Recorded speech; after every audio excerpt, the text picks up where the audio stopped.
All right, now let's tackle this. So we need to guarantee maximum efficiency and adhere to structural limitation. Option A, the AI query function operates inside Databricks SQL environment, making it impossible to embed inside a standalone front-end web application. Incorrect. Now option B, if you want the PDF version of this course, please enroll in Diamond membership or above by clicking the join button now. Once enrolled, please connect and inbox me on LinkedIn @ CloudGuruAmit or Instagram @AmitPhysique. I'll be glad to help you out with the PDF version of this course and hands-on files if available for this course. External web applications communicate using standard REST API calls. Databricks SQL utilizes the native AI query function for inline database inferences, and backend Python systems leverage the MLflow deployments SDK for streamlined code integration. Will keep it. Option C, a batch SQL analytics pipeline cannot execute Python based packages like the MLflow deployments SDK within pure SQL syntax. Wrong answer. Option D, a standard front end web application lacks the required native Python runtime to execute the MLflow deployments SDK. Will delete it. Option B is the right answer. Okay. Our solution should be coded utilizing Spark ML in Python, and the script should be highly repeatable and maintainable to support automated weekly retraining schedules. Option A, manually chaining dot transform method creates fragmented code that is difficult to manage and fails the requirement for a unified workflow. Incorrect. Option B, the transform function cannot be instantiated as a class to hold stages, making this syntax invalid in PySpark. Wrong answer. Option D, utilizing the pipeline class encapsulates the sequence of transformers and estimators into a single cohesive object that executes flawlessly on modern data frame. We'll lock option C as the right answer. Alright, now let's tackle this. We need to avoid waiting for schedule batches and instead apply the updates. Option A is snapshot. Snapshot mode executes a single one-time bulk copy of the underlying table and cannot process ongoing incremental modifications. Incorrect. Option B says continuous. Continuous mode constructs an active streaming pipeline that intercepts and applies new inserts, updates, and deletions exactly as they arrive without pausing for scheduled batch cycles. We'll keep it. Option C says triggered. Triggered mode processes dataset modifications using scheduled periodic micro batches, which violates the strict requirement to avoid waiting for schedules. Wrong answer. Option D says real time. Real time is a fictitious configuration value that doesn't exist within the native Databricks API for configuring an online table. Will delete it. Option B is the right answer. Let's bring the heat to the snow. Our objective here is to stabilize an automated pipeline which activates based on the system notification. Option A, Lakehouse monitoring natively logs statistics into standard Databricks tables, enabling native SQL alerts to continuously evaluate the mathematical shifts and push an automated webhook notification to instantly launch the Databricks training job workflow. We'll keep it. Option B, executing a time-based batch job completely ignores the active system alerts and waste expensive compute resources by forcing mathematical retraining even when the data remains stable. Incorrect. Option C, relying on a human engineer to conduct manual dashboard reviews fundamentally violates the core requirement to stabilize an automated execution pipeline. Wrong answer.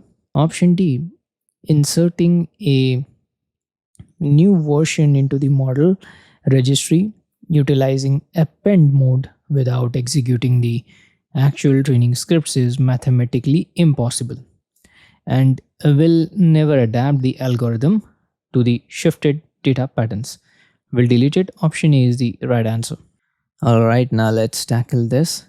Option A, the Pandas UDF architecture accepts standard Pandas data frames, enabling developers to integrate and execute any standard Python machine learning library inside the group function. We'll keep it. Option B, apply in pandas function is strictly mandated to output a pandas data frame rather than arbitrary Python objects. Incorrect. Option C, PySpark.ml framework strictly mandates packaging individual feature columns into one consolidated vector column utilizing a vector assembler before training can commence. We'll delete it. Option A is the right answer. Now let's look at this. We need explicitly outline the operational scaling limits and the runtime context of the service. This is a multiple choice question. We need to select two parameters here. Option A is stabilize the max provision concurrency. Served entities configuration block natively accepts max provision concurrency to manage the upper threshold for automatic container scaling. Let's keep it. Option B says inject custom environment variables.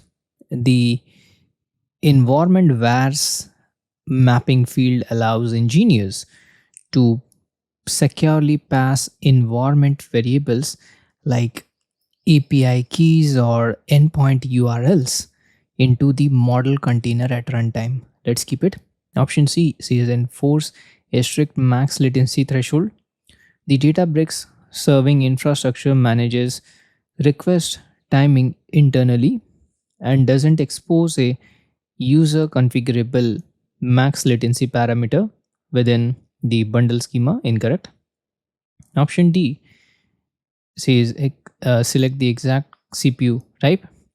Compute power is allocated via predefined t-shirt workload sizes like this small or this large rather than allowing the selection of a specific CPU type.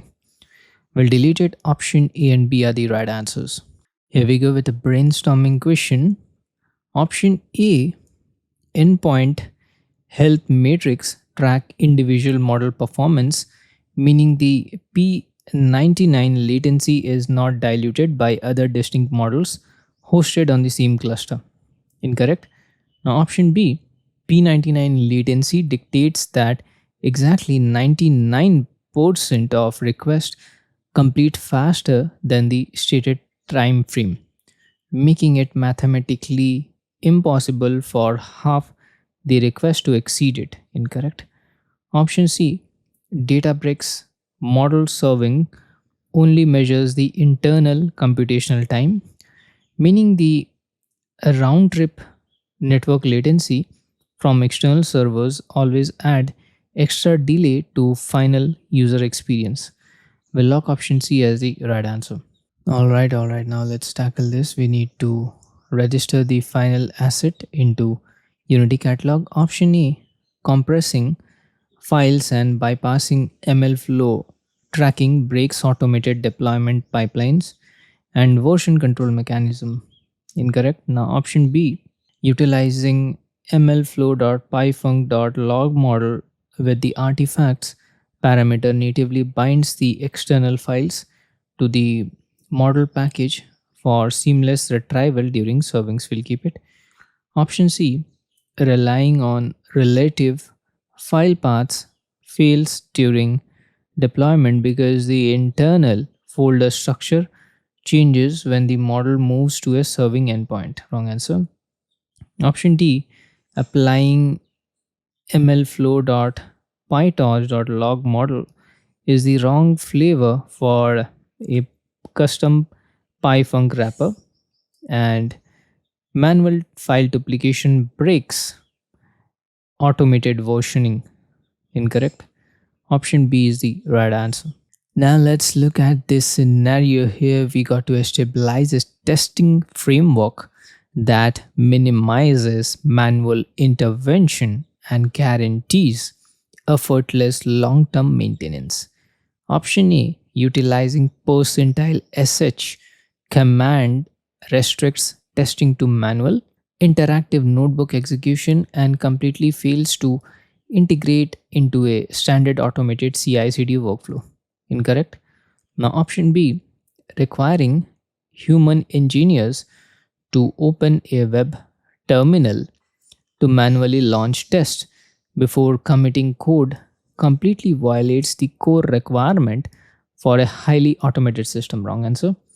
Option C, implementing Databricks GitHub Actions stabilizes a fully automated native integration that executes tests seamlessly in the background without requiring human interaction during code commit process. So this looks good as per the requirement. Option D, while the percentile run command can execute external code, relying on interconnected notebooks creates a fragile architecture which is difficult to automate and maintain compared to native pipeline integration. Will delete it. Option C is the right answer. Now let's look at this scenario here. We need to execute both the data prep and the trading phases with maximum speed and computational efficiency.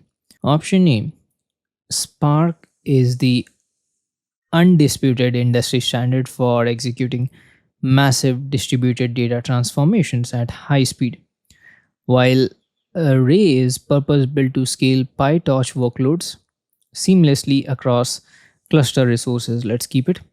Option B, Pandas operates entirely in the memory of a single machine and will crash instantly when attempting to process terabyte of data. Incorrect.